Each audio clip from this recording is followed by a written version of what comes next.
Hello friends, welcome to कार की classes. Date आज की 22 अप्रैल 2021 और देख लेते हैं इंडियन एक्सप्रेस के इंपॉर्टेंट न्यूज़ जो अभी हम इस वीडियो में डिस्कस करने वाले हैं। फ्रंट पेज पूरा फिर से कोविड-19 से रिलेटेड ही है। अभी मैं एप्लीकेशन पे देख रहा था, 3.25 लाख से ज़्यादा केसेस आ गए हैं पिछले 24 घंटों में। ये वर्ल्ड रिकॉर्ड बन गया है एक साथ 3.25 लाख केसेस के आना। ठीक है, तो ये बहुत ही ज़्यादा ग्रेव सिचुएशन बनती चली जा रही है। तो ऐसे में देखो, एक तो वैक्सीनेशन प्रोग्राम को और ज़्यादा बूस्ट देना बहुत ही इंपॉर्टेंट हो गया था और इसी के चलते गवर्नमेंट ने अपनी जो अभी वैक्सीन पॉलिसी बनाई है, जिसमें सेंट्रल गवर्नमेंट की जो डोजेज़ हैं वो तो पड़ेगी देखो फ्री में। ठीक है, मतलब सेंट्रल गवर्नमेंट कुछ चार्ज नहीं करने वाला। या फिर आप देखोगे जो सीरम इंस्टीट्यूट ऑफ इंडिया है ना, जिसका जो कोविशील्ड है, इसके चार्जेस सेंट्रल गवर्नमेंट के लिए तो 150 रुपये हैं, तो सेंट्रल गवर्नमेंट खुद खरीद करके फ्री में अवेल कराएगी। स्टेट गवर्नमेंट को वही वैक्सीन की डोज 400 रुपये में दी जा रही है और प्राइवेट हॉस्पिटल्स को 600 रुपये में दी जा रही है। तो ऐसे में वैक्सीन्स की प्राइस राइज करना, तो 50% लोड तो देखो सेंट्रल गवर्नमेंट ने अपने हाथों में ले लिया है कि जो भी वैक्सीन प्रोडक्शन होगा उसका 50% हिस्सा तो सेंट्रल गवर्नमेंट के अकाउंट में, सेंट्रल गवर्नमेंट के पास पहुंचेगा, जो कि central government free of cost avail कराएगा। ठीक है, जिसमें सेंट्रल गवर्नमेंट का मेन फोकस क्या है कि 45 साल या उससे ज़्यादा के जो लोग हैं उनको वैक्सीनेशन प्रोवाइड किया जाए। तो बेसिकली ये डिटेल हम उसमें देख लेंगे, जो हमारा एक्सप्लेन पेज है उस पर पूरी डिटेल बताई हुई है कि अभी जो वैक्सीन की पॉलिसी आई है वो क्या है, देख लेंगे। इधर आप देख सकते हो कि दिल्ली हाई कोर्ट ने सेंट्रल गवर्नमेंट को फटकार लगाई है कि भाई आप बैग करो, भीख मांगो, उधार लाओ, चोरी करो, कुछ भी करो, ऑक्सीजन का अरेंजमेंट करना आपकी ड्यूटी है, आप इससे दूर भाग नहीं सकते हो। क्योंकि ऑक्सीजन की बहुत ज़्यादा कमी का सामना करना पड़ रहा है, क्योंकि केसेस बहुत आ रहे हैं। आपने भी देखी होगी कि जो हॉस्पिटल में बेड्स हैं वो शेयर किए जा रहे हैं 2-2, 3-3 पेशेंट्स के द्वारा। केवल वो ऑक्सीजन मास्क लगा करके बैठे हैं कि कैसे भी करके लंग जो है वो उनकी फंक्शनिंग प्रॉपर करते रहें। तो ये बहुत ही चिंता की बात भी है और एक हमारे जो हेल्थ सेक्टर की वल्नरेबिलिटी है उसको भी एक्सपोज फिर से कर दिया है कोविड-19 ने। ऑक्सीजन लीकेज वाली कल ये न्यूज़ मैंने आपको बताई थी कल 22 फिगर था, अभी 24 फिगर है। ये देखो गैस सिलेंडर यहाँ पे लीकेज हो गया। तो ऐसे में जो पेशेंट्स हैं ऑक्सीजन पे ही बैठे थे, लगभग 150 से ज़्यादा पेशेंट्स, उनको बिल्कुल भी ऑक्सीजन नहीं मिला तो प्रॉब्लम हो गई, डेथ हो गई उनकी। ठीक है, 25 के लगभग, 24 के 25 के लगभग। इसी तरीके से यूएसए की कंपनी है फाइज़र, वो भी वैक्सीन को अब इंडिया में इंट्रोड्यूस करने वाली है। तो ऐसे में ये कहा कि केवल हम गवर्नमेंट चैनल्स के थ्रू ही इंट्रोड्यूस करेंगे हमारे वैक्सीन को। तो जो पॉलिसी है ना, वैक्सीन पॉलिसी या वैक्सीन का जो अभी प्लान आया है वो हम थोड़ा डिटेल में देख लेंगे तो अच्छे से समझ में आ जाएगा। इसके अलावा बाकी और कोई भी आर्टिकल इतना इंपॉर्टेंट नहीं है जो हमें डिस्कस करना हो। आगे चलते हैं। इधर एक छोटी सी न्यूज़ है, एथिक्स में कभी केस स्टडी के पॉइंट ऑफ व्यू से काम आ जाए तो देख सकते हो आप कि 6 जनों को ब्लैक मार्केटिंग करते हुए पकड़ा है जयपुर में रेमडेसिविर की। अब देखोगे कि जो एंटीवायरल ड्रग है जिसका यूज़ अभी किया जा रहा है कोविड-19 के पेशेंट्स को रिलीफ देने के लिए, उस ड्रग की ब्लैक मार्केटिंग होनी भी शुरू हो गई और होती भी है। देखो ऐसे सिचुएशन में तो ये बहुत ही ज़्यादा एक कह सकते हो कि कितना वैल्यू कितनी गिरी हुई है। ठीक है, लोग पैसे के लिए कितना गिरे हुए हैं कि कुछ भी करने के लिए तैयार हैं। इवन अभी हेल्थ इमरजेंसी लगी हुई है, उसके बावजूद जो लाइफ सेविंग ड्रग है उसकी ब्लैक मार्केटिंग करना, ये चीज़ वाकई में मॉरली बहुत ही ज़्यादा बैड है। ठीक है, तो इस पॉइंट से आप थोड़ा सा एथिक्स में आप यूज़ कर पाओ तो देख लो। बाकी आगे चलते हैं। फिर हम सीधा आ गए एक्सप्लेन पेज पे। यहाँ पर 2 आर्टिकल्स हैं। एक आर्टिकल है इंडियाज़ न्यू वैक्सीन पॉलिसी, इस आर्टिकल को हम डिटेल में देखेंगे। दूसरी आर्टिकल में बताया हुआ है कि कोवैक्सीन जो भारत बायोटेक का वैक्सीन कैंडिडेट है ना, उसके लिए बताया गया कि फेज़ 3 का डेटा ये शो कर रहा है कि ज़्यादातर जो भी कोविड-19 के वेरिएंट्स हैं ना, उनके अगेंस्ट में कोवैक्सीन बहुत अच्छा परफॉर्म कर रहा है, ये चीज़ बताई जा रही है। तो ऐसे में चलो बढ़िया बात है ये तो कि वेरिएंट जो भी है, म्यूटेशन हो रहा है वायरस में, और हर तरीके के म्यूटेंट स्ट्रेन को अगर टैकल करने में ये वैक्सीन सक्सेसफुल होते हैं तो इससे बढ़िया और क्या बात हो सकती है। ठीक है ना, तो बेसिकली हम तो डिस्कस करेंगे ये वाला ऊपर वाला आर्टिकल ही। आगे चलते हैं। वर्ल्ड पेज पे अगर हम बात करें तो हमारे सामने है आर्टिकल्स कुछ इंपॉर्टेंट। एक तो ये कि ऑस्ट्रेलिया ने belt and road initiative deal को चाइना के साथ में कैंसिल कर दिया है। बेसिकली ऑस्ट्रेलिया की जो फेडरल गवर्नमेंट है ना, ऑस्ट्रेलियन गवर्नमेंट, उसने तो देखो कोई डील साइन की नहीं थी बेल्ट एंड रोड इनिशिएटिव के अंडर में चाइना के साथ में, बट ऑस्ट्रेलिया का जो विक्टोरिया प्रोविंस है वहाँ की सरकार ने चाइना के साथ में ये डील साइन की थी बेल्ट एंड रोड इनिशिएटिव के अंडर। तो ऐसे में फेडरल गवर्नमेंट के हाथ में पूरी पावर्स है कि फॉरेन रिलेशंस में अगर नेशनल इंटरेस्ट के अगेंस्ट में जाकर के कोई भी स्टेट गवर्नमेंट या प्रोविंशियल गवर्नमेंट कोई भी एग्रीमेंट साइन करती है तो उसको कैंसिल किया जा सकता है। तो ऐसे में ऑस्ट्रेलिया की जो फॉरेन मिनिस्टर हैं जिनका नाम है मराइज पाइन, ठीक है, मैरिस पाइन, इन्होंने फिर कैंसिल कर दिया ये डील कि हम चाइना के बेल्ट एंड रोड इनिशिएटिव में विक्टोरिया जो हमारी प्रोविंस है, हमारा स्टेट है, उसको कंटिन्यू नहीं करने देंगे, क्योंकि जो स्मॉल आइलैंड कंट्रीज़ है ना पैसिफिक रीजन में, उन पर डेट लोड बहुत ज़्यादा है, कर्जा बहुत बढ़ा दिया चाइना ने और आज वो देश बहुत ज़्यादा मुश्किलों का सामना कर रहे हैं। ठीक है, तो ऐसे में अभी देखो कोविड-19 आउटब्रेक होने के बाद में ऑस्ट्रेलिया और चाइना के रिलेशन बहुत बिगड़ चुके हैं। ठीक है, उसी सीरीज़ में एक और ये डेवलपमेंट आप ऐड कर सकते हो। ठीक है, और बाकी तो रिलेशनशिप की देखें तो बेल्ट एंड रोड इनिशिएटिव, ये शी जिनपिंग जो चाइना के अभी करंट प्रेसिडेंट हैं, उनका ये एक एम्बिशियस प्रोजेक्ट है और इसी की एक ब्रांच है चाइना पाकिस्तान इकोनॉमिक कॉरिडोर, जो कि पाकिस्तान ऑक्यूपाइड जम्मू एंड कश्मीर के थ्रू जाती भी है। तो वो हमारी सॉवरेनिटी के अगेंस्ट में है। तो ऐसे में इंडिया ने भी ऑब्जेक्ट किया, चाइना के राइज को देखते हुए यूएसए ने भी ऑब्जेक्ट किया, और वेस्टर्न कंट्रीज़ की अगर बात करें तो वो भी इसके अगेंस्ट में खड़े हैं। ठीक है, केवल इटली या 2-3 और कंट्रीज़ हैं जिन्होंने अभी तक बेल्ट एंड रोड इनिशिएटिव को साइन किया है, बाकी ज़्यादातर ऑब्जेक्ट कर रहे हैं। ठीक है, तो ज़्यादा डिस्कस करने लायक कुछ है नहीं। वहाँ पर ऑस्ट्रेलिया में एक एक्ट है, ऑस्ट्रेलियाज़ फॉरेन रिलेशन एक्ट 2020, उसके अंडर में ये वीटो पावर दी हुई है फॉरेन मिनिस्टर को कि स्टेट अगर कोई भी इंटरनेशनल रिलेशन को कंटिन्यू करना चाहे तो उसमें अगर कुछ गड़बड़ लगे नेशनल इंटरेस्ट के पॉइंट ऑफ व्यू से तो उसको डिनाई किया जा सकता है। दूसरी तरफ आप देखोगे इधर इंडोनेशिया में एक सबमरीन गायब हो गई थी, है ना, एक्सरसाइज करते करते, तो उसको ढूंढना बहुत मुश्किल हो गया था। तो सबमरीन का नाम क्या था, कहाँ हुई खोई, ये तो पता है नहीं, ना काम का अपने लिए। एक चीज़ इंपॉर्टेंट है आपके लिए कि रिसेंटली एक island, resort island important news में था। ठीक है, तो ये कहाँ पर है, ये इंडोनेशिया का जो बाली सिटी है ना उसके पास में ही है, ध्यान रखना, ये रिजॉर्ट आइलैंड ऑफ इंडोनेशिया। ठीक है, उसके आसपास में ये मिसिंग हुई थी। इसके अलावा यूनाइटेड स्टेट्स की CIRF ने रिकमेंड किया है कि इंडिया को कंट्रीज़ ऑफ कंसर्न का टैग दे देना चाहिए। तो बेसिकली इंडिया में जो रिलीजन को लेकर के जो चिंता वाली बातें चलती रहती हैं उसके ऊपर यूनाइटेड स्टेट्स का ये एक ऑर्गेनाइजेशन है जो हमेशा एनुअल रिपोर्ट अपनी तरफ से पब्लिश करता है। ठीक है, इसका पूरा नाम है United states commission for international religious freedom. Okay, तो उन्होंने ये कहा कि बोला इंडिया में रिलीजियस फ्रीडम इतनी ज़्यादा अवेलेबल नहीं है, तो ये जो countries of particular concern CPC का जो टैग है ये दिया गया है बहुत सारे कंट्रीज़ को, जिनमें 10 इंपॉर्टेंट कंट्रीज़ या 10 कंट्रीज़ के अगर नाम देखें या फिर कुछ इंपॉर्टेंट कंट्रीज़ के नाम देखें तो बर्मा जिसको म्यांमार हम बोल रहे हैं, China, Eritrea horn of Africa में पड़ता है, अफ्रीका में, सोमालिया के पास में, ऐसे ही Iran, Nigeria, North Korea, Pakistan, सऊदी अरब, तजिकिस्तान, तुर्कमेनिस्तान।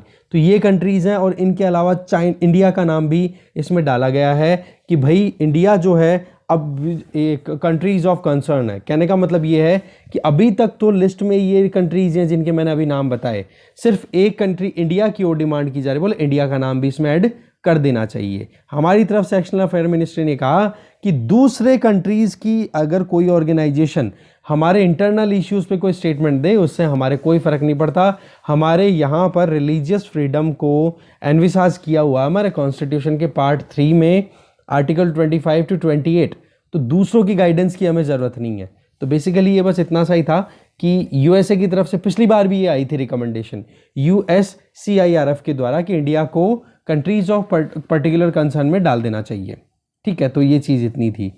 दूसरा आर्टिकल इधर देख सकते हो, जो बाइडेन ने प्लेज ली है, शपथ ली है कि 2030 आते आते जितना भी एमिशन 2005 में हुआ करता था उसका 50% कर देंगे। तो ये अपने आप में बहुत ही ज़्यादा एम्बिशियस टारगेट डिसाइड कर लिया गया है।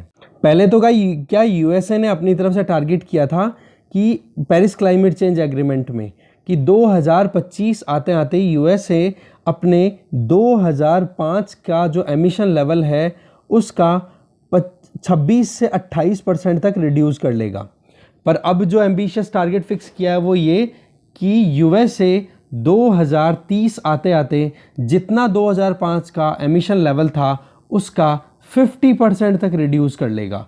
ये अपने आप में बहुत ही ज़्यादा अच्छा टारगेट डिसाइड किया है। अब देखते हैं होता है क्या, तो वो चीज़ है। ठीक है, पाकिस्तान की सिटी क्वेटा, ठीक है, बलूचिस्तान में है क्वेटा, वहाँ पर कल एक होटल में बॉम्ब ब्लास्ट हुआ है। ऐसे में 4 जनों की डेथ हो गई, बहुत सारे इंजर हो गए।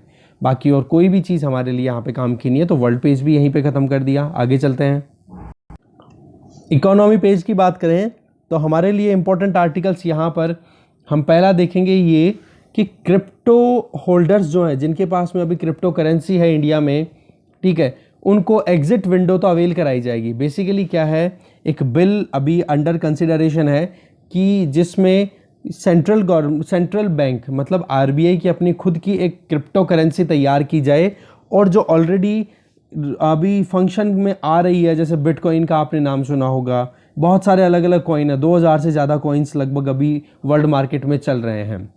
तो इन सभी प्राइवेट क्रिप्टो करेंसीज को बिल्कुल डिस्कार्ड करने के लिए बिल लाया जा रहा है, और साथ में आरबीआई अपनी खुद की एक करेंसी इंट्रोड्यूस करना चाह रहा है। तो उसको लेकर के ये आर्टिकल है। देखेंगे इस आर्टिकल में कि जो क्रिप्टो होल्डर्स हैं, अभी एग्जिस्टिंग प्राइवेट क्रिप्टो होल्डर्स हैं जिनके हाथ में प्राइवेट क्रिप्टो करेंसी है, उनको एग्जिट ऑप्शन भी दिया जाएगा, पर साथ में ये भी देखा जाएगा कि पुराने ट्रांजैक्शंस जो किए गए थे, मान लो बिटकॉइन किसी के पास उसने लेन देन किसी चीज़ में की है, तो वो पुराने ट्रांजैक्शन किससे संबंधित हैं उन पर भी नजरें लगा के रखी जाएगी। तो इस आर्टिकल की लाइन बाय लाइन डिस्कस करेंगे हम, ठीक है। ये हम डिस्कस नहीं करेंगे, ये भी डिस्कस नहीं करेंगे।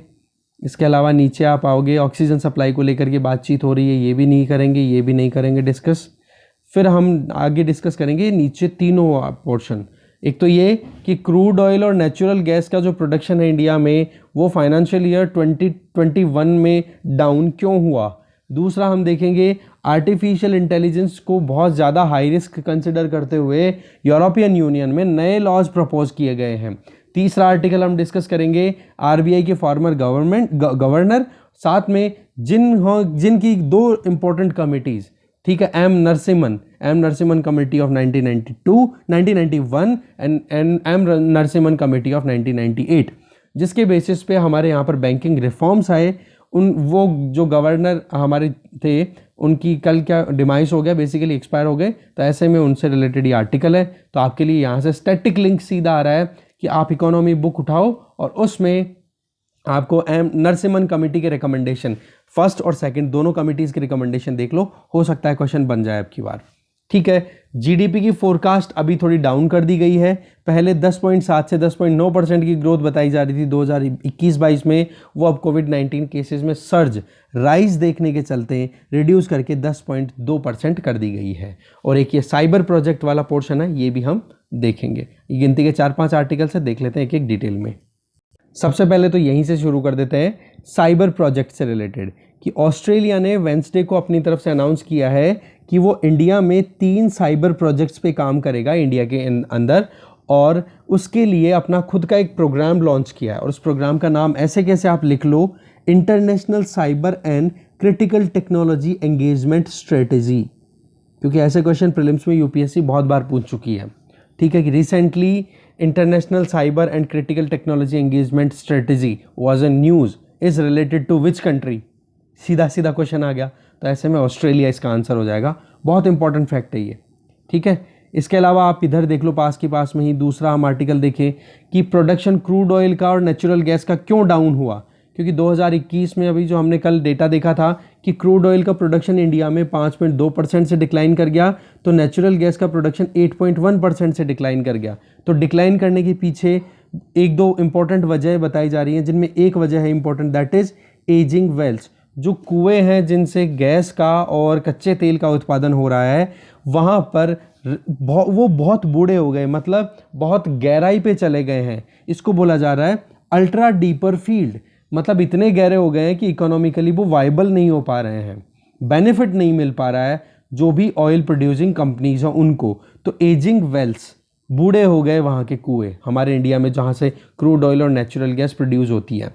तो हमारे यहाँ पर अभी तो देखो 2 major state owned exploration companies काम कर रही हैं। स्टेट ऑन्ड का मतलब सरकारी कंपनियां हो गई। एक तो है ONGC, oil and natural gas corporation, और दूसरी है ऑयल इंडिया। ये मेन लीडिंग रोल प्ले कर रही हैं, ठीक है ना।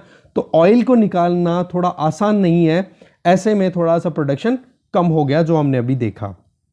दूसरा, प्राइवेट पार्टिसिपेशन की कमी क्यों है? हमारे यहाँ पर अपस्ट्रीम ऑयल और गैस सेक्टर है ना। अपस्ट्रीम का मतलब हो गया कि ज़मीन से सीधा कच्चा तेल और कच्ची गैस को निकालना, ठीक है, फिर उसकी रिफाइनिंग करना, फिर मार्केट में बेचना, वो डाउनस्ट्रीम हो जाएगा। अपस्ट्रीम का मतलब केवल एक्सकेवेशन हो गया, एक्सप्लोरेशन हो गया, प्रोडक्शन हो गया नेचुरल रिसोर्सेज का।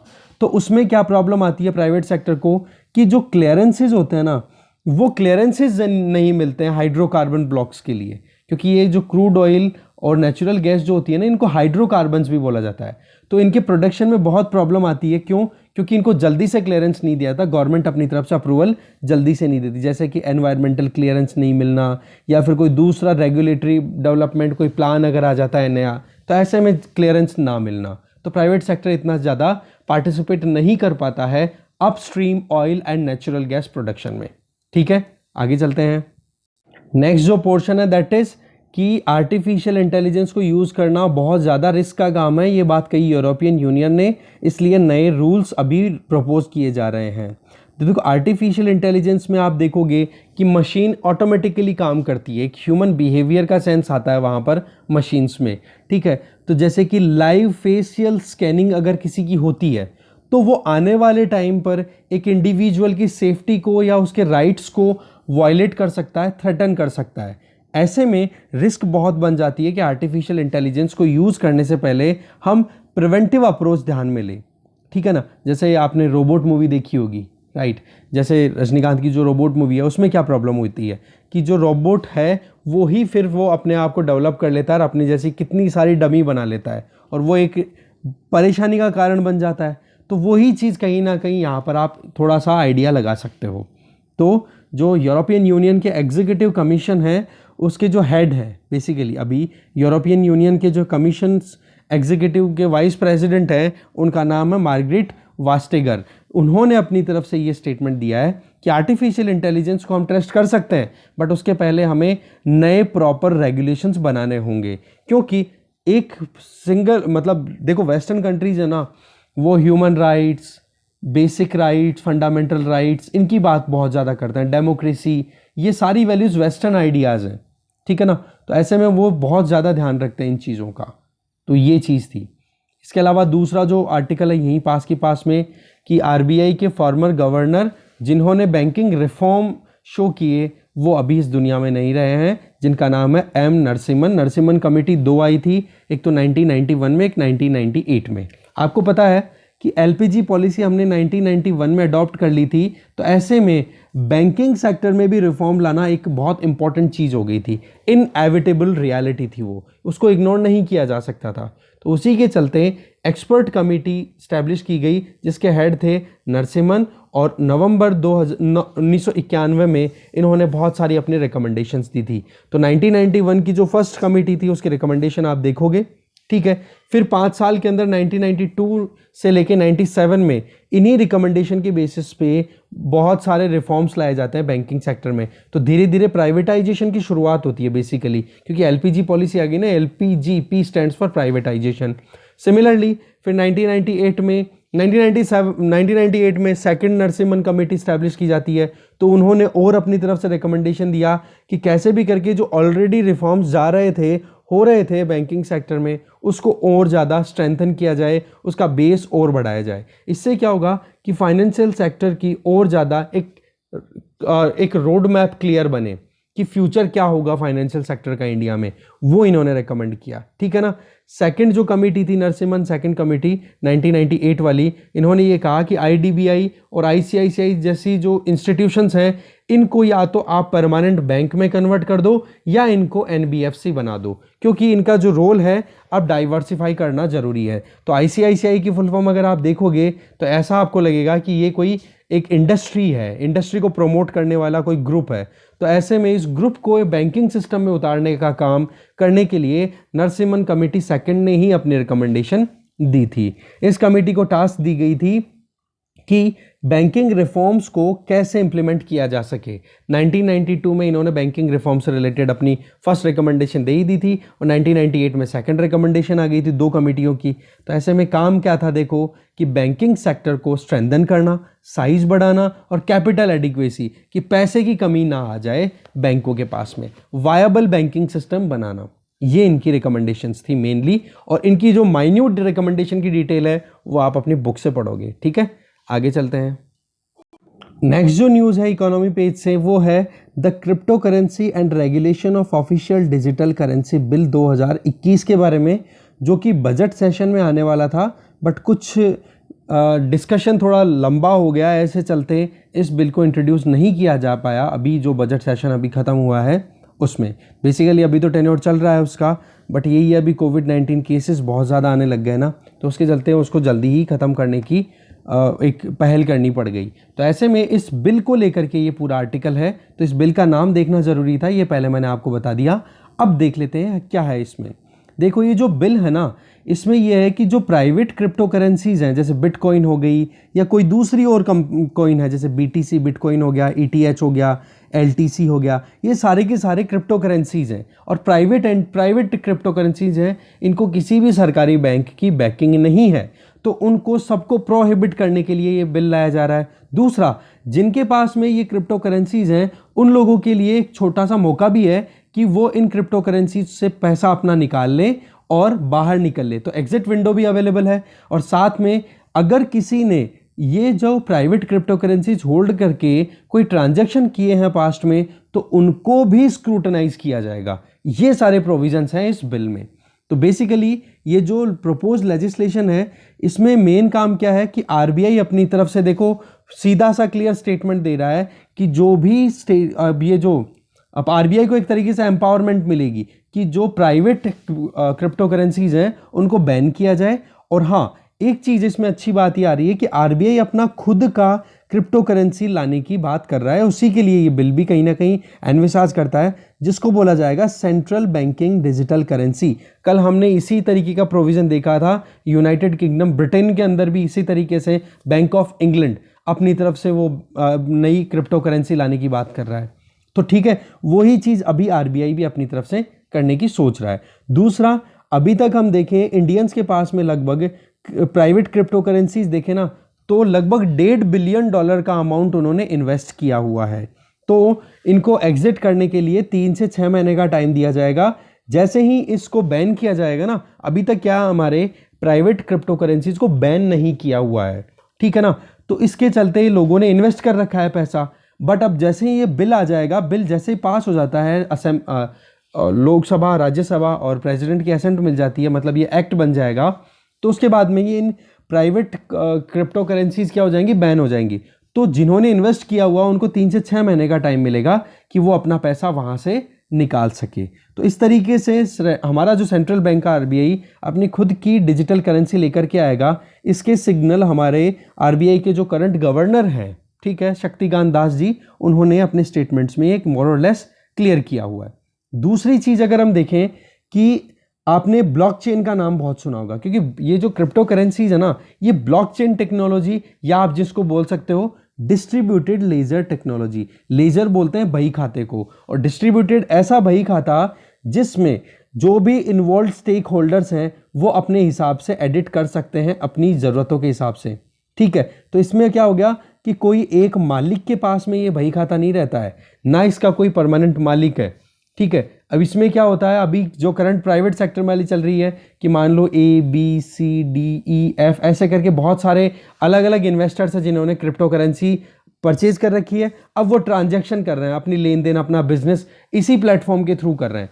तो यहाँ पर A के पास में मान लो अभी 5 बिटकॉइन है और वो परचेज करता है इससे D से कोई सामान, तो D उसको सामान डिलीवर कर देगा और यहाँ से ये 5 बिटकॉइन में से जितना भी अमाउंट बन गया, मान लो कि 3 बिटकॉइन का वो सामान था, तो वो बिटकॉइन यहाँ से यहाँ ट्रांसफ़र कर दिए जाएंगे। तो A के पास भी रिकॉर्ड मेंटेन रहेगा कि हाँ मैंने D से इतना सामान खरीदा था, इतना बिटकॉइन मैंने पे किया। सिमिलरली D के पास में भी, तो दोनों के पास में ये सारी इन्फॉर्मेशन रहेगी। पर एक चीज़ इसमें क्या रहती है, जो प्राइवेट ये जो क्रिप्टो करेंसीज है, कि A और D की IDs का तो इनको पता रहता है, बट ये नहीं पता रहता कि ये ए ही है या फिर डी ही है।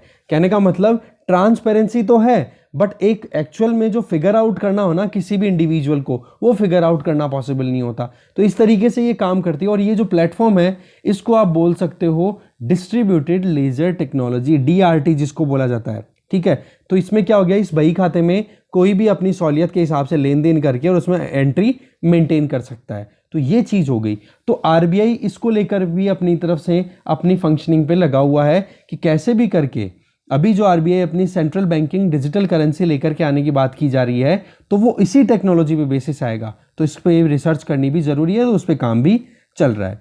देखो, डिजिटल करेंसीज को जब RBI ने 2018 में अप्रैल में बैन किया था ना कि हमारे यहाँ पर क्रिप्टो करेंसीज नहीं अलाउड है, तो बैन जैसे ही किया तो उसके अगेंस्ट में सुप्रीम कोर्ट में एक पिटीशन लगा दी गई कि भाई आप ऐसे कैसे बंद कर सकते हो। तो सुप्रीम कोर्ट ने RBI का ये जो बैन था ना क्रिप्टो करेंसीज पे लगाया हुआ, इसको स्ट्रक डाउन कर दिया और ये कहा कि जब इंडिया में इन ये जो क्रिप्टो करेंसीज है इनको अभी तक अनकॉन्स्टिट्यूशनल माना ही नहीं गया है, कोई आपके पास में लेजिस्लेटिव बैकिंग ही नहीं है, कोई कानून ही नहीं है, तो आप कैसे बैन कर सकते हो। तो ऐसे में इंडिया में इलीगल नहीं मानी गई अभी तक ये जो प्राइवेट क्रिप्टो करेंसीज है इनको। तभी तो हमने देखा ना कि लगभग $1.5 बिलियन तक लोगों ने इन्वेस्ट किया हुआ है अभी क्रिप्टो करेंसीज में, प्राइवेट क्रिप्टो करेंसीज में इंडिया से।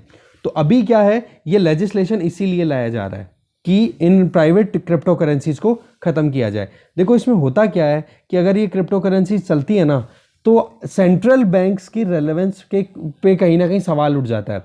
जैसे आज रुपए को रेगुलेट करने में RBI का जो रोल है, अगर वहाँ पर सारा का सारा क्रिप्टो करेंसीज में लेन देन हो गया और DRT बेस्ड जो ब्लॉकचेन सिस्टम है उस पर बेस्ड अगर ट्रांजैक्शन होता है, तो RBI की रेलेवेंस रह कहाँ गई। तो ये चीज़ कहीं ना कहीं बहुत मुश्किलों का कारण बन रही है। आज दुनिया में लगभग 2000 से भी ज़्यादा ये क्रिप्टो करेंसीज चल रही हैं। दूसरी तरफ केवल इंडिया ही नहीं, हमने कल परसों इंग्लैंड की बात भी की थी कि बैंक ऑफ इंग्लैंड ने अपनी तरफ से इस पे काम करना शुरू कर दिया है कि सेंट्रल बैंक डिजिटल करेंसी पे। सिमिलरली यहाँ पर चाइना में भी, चाइना का जो पीपल्स बैंक है वो ऑलरेडी एक digital currency research institute establish कर चुका है कि ब्लॉकचेन टेक्नोलॉजी को स्टडी करे और ये जो क्रिप्टो करेंसी का जो मेथड है इस पर काम किया जा सके। समझ गए? तो ये सारी डिटेल मैंने आपको दे दी है। आगे चलते हैं, अपनी जो मेन एक टॉपिक बच रहा है उस पर। फाइनल जो आर्टिकल है वो है इंडियाज न्यू वैक्सीन पॉलिसी। अभी इंडियन गवर्नमेंट के द्वारा अनाउंस किया गया है कि 1 मई से 18 साल से ज़्यादा के जो भी लोग होंगे उनको सबको वैक्सीन दिया जाएगा। ये वैक्सीनेशन का 4th फेज़ होगा। तो बेसिकली इसमें प्रोक्योरमेंट में क्या चेंजेस किए गए हैं वो देखते हैं। देखो, अभी तक 1 अप्रैल को जो अनाउंसमेंट हुआ था 3rd फेज ऑफ वैक्सीनेशन का, उसमें ये बताया गया था कि जिनकी उम्र 45 साल या उससे ज़्यादा है तो उनको वैक्सीनेशन दिया जाएगा। तो अभी भी उस प्लान को तो और दूसरा ये कहा गया था कि प्राइवेट हॉस्पिटल्स में जो वैक्सीन अवेलेबल है वो 250 रुपये में 1 डोज अवेलेबल हो जाएगी। और 2 हमारे यहाँ पर वैक्सीन कैंडिडेट्स अभी चल रहे हैं, एक तो सीरम इंस्टीट्यूट ऑफ इंडिया का कोविशील्ड और एक चल रहा है भारत बायोटेक का कोवैक्सीन। तो इसमें सेंट्रल गवर्नमेंट स्टेट्स के थ्रू डिस्ट्रीब्यूट करवा रही थी। अभी जो चेंजेस किए गए हैं वो उसमें क्या कर दिया गया है, 1 मई से जो प्लान आएगा उसमें कि 50% एक तरीके से डिवीज़न कि 50% जितने भी वैक्सीन होंगे वो तो जाएंगे सेंटर के पास में और 50% बचे हुए जाएंगे ओपन मार्केट के लिए। ओपन मार्केट में आप देखोगे एक तो स्टेट गवर्नमेंट या फिर जो नॉन गवर्नमेंट चैनल्स हैं उनके थ्रू वैक्सीन मिलेंगे, या प्राइवेट सेक्टर की या जो भी इंडस्ट्रीज़ हैं उनके थ्रू वैक्सीनेशन अवेलेबल होंगे। कहने का मतलब एक तो सेंट्रल गवर्नमेंट का ग्रुप हो गया 50% वैक्सीनेशन का और 50% वैक्सीनेशन बचे हुए जितने भी की प्लेयर्स हैं। तो अब सवाल ये आ जाता है कि डिस्ट्रीब्यूशन में चेंज क्या रहेगा। डिस्ट्रीब्यूशन में चेंज ये रहेगा कि गवर्नमेंट ऑफ इंडिया जो वैक्सीनेशन अवेल कराएगा ना, वो वैक्सीनेशन तो अवेलेबल होंगे 45 साल या उससे ज़्यादा के जो भी कैंडिडेट्स हैं उनके लिए, ठीक है ना, जिसमें इंपॉर्टेंट हो जाएंगे health care workers, frontline workers और या फिर जो 45 साल हैं उससे ज़्यादा के जो लोग हैं उनको तो देखो गवर्नमेंट ऑफ इंडिया की तरफ से वैक्सीनेशन अवेल कराया जाएगा जो कि फ्री ऑफ कॉस्ट होगा। दूसरा 50% जो बचा हुआ है उसमें स्टेट गवर्नमेंट या प्राइवेट हॉस्पिटल ये पार्टिसिपेट करेंगे। वो क्या करेंगे कि 18 साल से ज़्यादा के जो भी लोग हैं जो वैक्सीन लेना चाहते हैं या जिनको वैक्सीन लगेगा, उनके लिए ये ओपन मार्केट ऑपरेशन अवेलेबल रहेगा, ओपन मार्केट फैसिलिटी अवेलेबल रहेगी। तो ये 2 सेक्शंस में डिवाइड हो गया है। ये होगा पूरा मेन डिस्ट्रीब्यूशन का प्लान। अभी जो प्लान है वो ये कि क्या 250 रुपये में अभी जो प्राइवेट सेक्टर के प्राइवेट हॉस्पिटल्स में वैक्सीन मिलते हैं, क्या उतने में 250 में मिलेंगे? जी नहीं। अब प्राइवेट हॉस्पिटल्स को वैक्सीन अवेलेबल ही 600 रुपये में हो रहा है, तो वो तो अपने हिसाब से चार्ज करेंगे।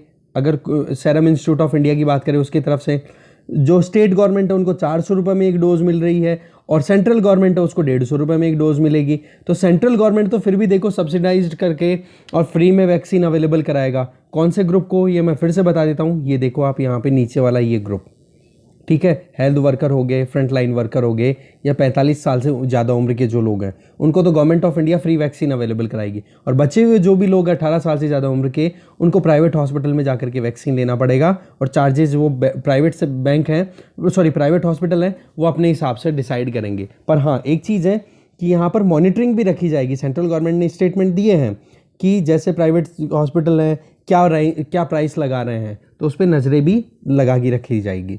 तो और देखो यही चीज़ बताई जा रही है। और तो बाकी एक बार खुद से आप पढ़ लोगे तो समझ में आ जाएगा, ज़्यादा कुछ डिफ़िकल्ट है नहीं यहाँ पे, ठीक है। सेंट्रल गवर्नमेंट का जो 50% है वो कैसे अलॉट होगा, वो डिपेंड करेगा कि इन्फेक्शन कहाँ पर, कौन से ज़िलों में, कौन से स्टेट्स में सबसे ज़्यादा आ रहे हैं, कहाँ पर ज़्यादा हेल्प की ज़रूरत है, कौन से स्टेट्स कैपेबल नहीं है कि हाँ उनको वैक्सीन की हेल्प मिल जाए।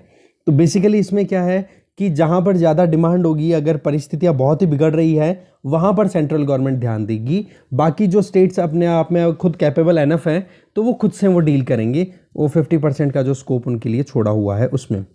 बेसिकली अगर हम देखें ऑल ओवर वर्ल्ड, तो ऐसे ओपन मार्केट ऑपरेशंस के लिए अभी तक कोई भी पॉलिसी अभी चल नहीं रही है। ओपन मार्केट जो फंक्शनिंग है वैक्सीन की बेचने की, वो कहीं पर भी नहीं चल रही है। अभी तो केवल और केवल इमरजेंसी यूसेज ही कहीं ना कहीं चल रहे हैं, क्योंकि 78 to 85% ही एफिकेसी रेट आ रही है, ठीक है। तो एफिकेसी रेट थोड़ा सा और इम्प्रूव हो तब जा कर के बात बनेगी, तब जा कर के मार्केट में ये वैक्सीन्स अवेलेबल हो पाएंगे जैसे नॉर्मल वैक्सीन्स अवेलेबल होता है। पर उसके लिए 8 से 10 साल का टाइम लगेगा कि हाँ एक फुल प्रूफ वैक्सीन तैयार हो, जो प्रॉपर डेवलप हो, जिसकी प्रॉपर टेस्टिंग हो, अप्रूवल मिल जाए, तब जा करके वो मार्केट में अवेलेबल हो पाएंगे। बट अभी क्या है, अभी तो हमें पता है इमरजेंसी की सिचुएशन है, ऐसे में वैक्सीन्स को मार्केट में अवेलेबल तो नहीं कराया जा पा रहा। बट ज़्यादातर कंट्रीज़ में जैसे US, UK, Japan, France, China, ये क्या है फ्री ऑफ कॉस्ट सिटीजन्स को वैक्सीन अवेल करा रहे हैं, जिससे क्या हो कि वैक्सीन ज़्यादा से ज़्यादा लगे ना, तो एक चांस तो बन जाएगा ना कि कम से कम बच जाएंगे, ठीक है। इन्फेक्शन से बच सकते हो, या इन्फेक्शन हो भी जाए तो उस केस में फिर आपकी जो मोर्टेलिटी है, फैटेलिटी है, उसके चांसेस बिल्कुल मिनिमाइज कर दिए जाएं। 100% जीरो करने में तो कैपेबल नहीं है ये वैक्सीन्स, क्योंकि एफिकेसी कितनी है 78% to 85%। तो ऐसे में क्या प्रॉब्लम आ जाती है कि अभी क्या है, वही बात है, आपने कहावत सुनी होगी, नए मामा से काना मामा, ठीक है। कम से कम एक आंख का मामा होगा, ये तो बोल के खुश हो जाएंगे ना कि हमारे पास में मामा है। एग्जैक्टली वही चीज़ है। और अभी जो नए वैक्सीन्स का डेवलपमेंट, नए जो वैक्सीन आएंगे मार्केट में, उनमें देखो एक तो जो स्पुतनिक वी है, जिसको डॉक्टर रेड्डीज़ की तरफ से डेवलप किया जाएगा, रशियन वैक्सीन कैंडिडेट है, इसको भी तो अलाउ कर रहे हैं अब की बार, ठीक है। दूसरा आप देखोगे कोविशील्ड और कोवैक्सीन ऑलरेडी चल रहे हैं, तो 3 कैंडिडेट तो ये हो गए। जॉनसन एंड जॉनसन अपनी तरफ से अप्लाई कर रहा है, फाइजर अपनी तरफ से कोशिश कर रहा है। तो कहने का मतलब अभी वैक्सीन कैंडिडेट्स तो देखो अवेलेबल हैं, पर अभी जो 3 है वो है मेन, कौन से, स्पुतनिक वी, 2 हो गए अभी जो चल रहे, कोविशील्ड और कोवैक्सीन, ठीक है। बाकी और आप एक देख लो, मेन जो चीज़ें थी वो हमने देख ही ली हैं, क्योंकि ये प्लान चेंज होते रहेंगे, बाकी कुछ और है नहीं काम का। केसेस आप देख ही सकते हो। अच्छा, वैक्सीनेशन का अगर ग्राफ देखो तो महाराष्ट्र में सबसे ज़्यादा वैक्सीन दिए जा चुके हैं, 1,29,00,000 लोगों को। दूसरे नंबर पे राजस्थान में 1,14,00,000 को, फिर यूपी में 1,11,00,000 को, गुजरात में 1,08,00,000 को, वेस्ट बंगाल में 92,00,000 को। ऐसे करते करते शुरुआती 3 आप देख सकते हो कि महाराष्ट्र, राजस्थान और उत्तर प्रदेश के अंदर वैक्सीनेशन अच्छा खासा हो रहा है और अभी भी पेस पे चल रहा है, ठीक है। और इधर देख सकते हो वैक्सीनेशन का जो शुरुआत हुई थी 16 जनवरी से शुरुआत हुई थी और 19 अप्रैल तक लगभग 12,44,57,162 लोगों को वैक्सीनेशन डिलीवर हो चुकी है। अच्छा, एक चीज़ और थी इसके अंदर कि जिन लोगों ने, अब हमें ये तो आपको पता ही होगा ना कि इंडिया में जो वैक्सीन चल रहे हैं उनमें 2 डोजेस का काम है। एक डोज लगेगी, फिर उसके बाद में 30 से 45 दिन के बाद में दूसरी डोज लगेगी, तब जाके जो इम्यूनिटी है वो डेवलप हो पाएगी बॉडी में। तो एक बार अगर किसी ने वैक्सीन ले लिया और फिर मई में ये जो वैक्सीनेशन ड्राइव का चौथा फेज जो शुरू होगा उसमें उनको प्रायोरिटी दी जाएगी जिन्होंने एक डोज ऑलरेडी ले ली है। ये चीज़ भी बताई हुई है। ठीक है, तो डिस्कशन में इतना ही था, कंटेंट इतना ही था। Thank you very much for watching this video.